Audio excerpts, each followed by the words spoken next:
Step 1, catch the fish.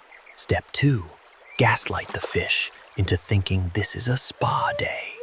Today we have a plan. Last time I had a plan, 3 chipmunks joined a pyramid scheme.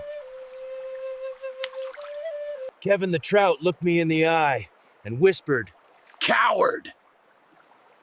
Now it's personal. Fire's lit using sticks, rage, and one cursed USB cable. It smells like ambition and charred therapy. Season the fish with crushed pine needles and unspoken trauma. Tastes like childhood abandonment. A raccoon offered me a lemon in exchange for Kevin's left gill. Deal. The lemon screamed.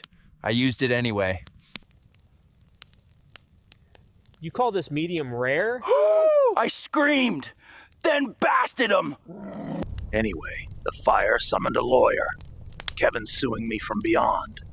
Subscribe if you've ever cooked your enemies.